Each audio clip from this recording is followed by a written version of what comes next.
Yes, magnitude will remain same. Origin can be anywhere.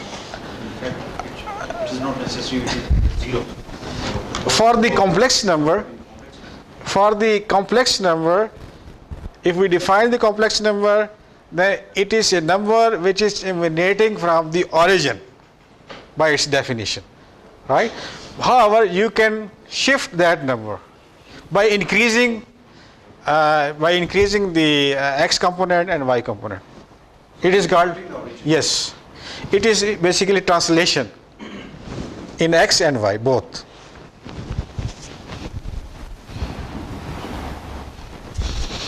There, we will see later that there are certain transformations as well. We will discuss the transformation as well. Transformations are of three types. It is rotation, translation, and then another thing, reflection as well is a transformation as well. So there are then magnifying the things as well. So we will discuss these type of transformations in a separate chapter, in chapter 8.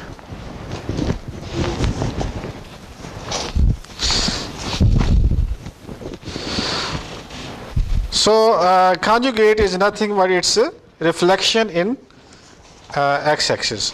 There are certain properties associated with this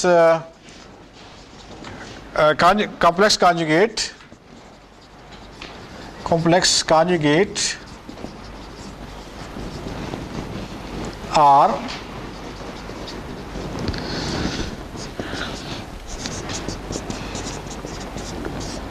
its conjugate is the same as, that means first we add two complex number, then find its conjugate. Will be the same result, it will give you the same result that first you get the conjugate and then add them. Okay? Similarly, this is Z1 minus Z2, its conjugate is the difference of two conjugates. So that means conjugate of the difference is difference of the conjugate. Here, conjugate of the addition is addition of the conjugates. Similarly, product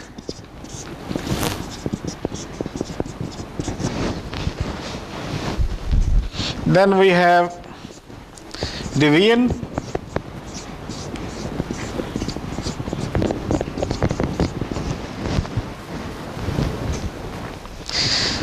then we have Z plus its conjugates, it gives us 2x. You can see here Z is x plus iota y and Z conjugate is x minus iota y. If you add them,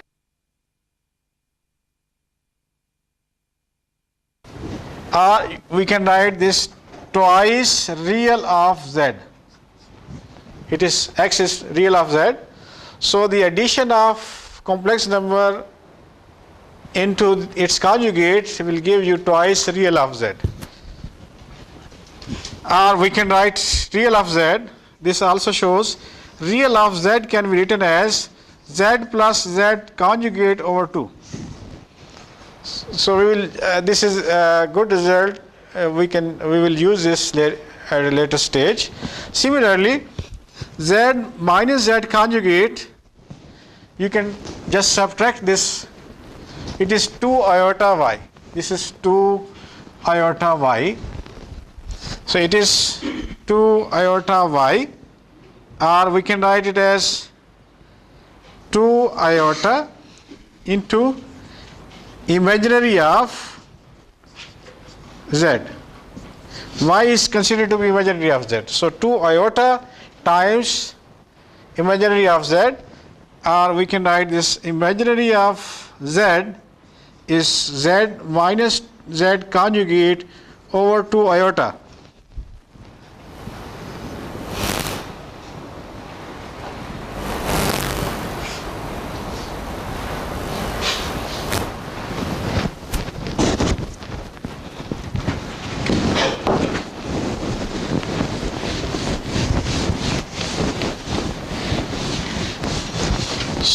there is a little bit difference between when we say imaginary and when we say pure imaginary. A little bit difference. For example, if we have x plus iota y, then y is called imaginary number. This is imaginary. And when we say pure imaginary, that means there is no real part. That is the combination with iota. Okay? So this is imaginary, this is pure imaginary. So a little, very minor, but it's very important. Why is itself real? Ji? But why is itself real? Yes. Even if you say that it is imaginary or that, but This- why is itself real? Yes. Whereas this is real, but this is not real. Iota times y, this means its real part is 0. This is a complex number whose real part is 0. Whereas when we say imaginary number, that means this, the second component, right?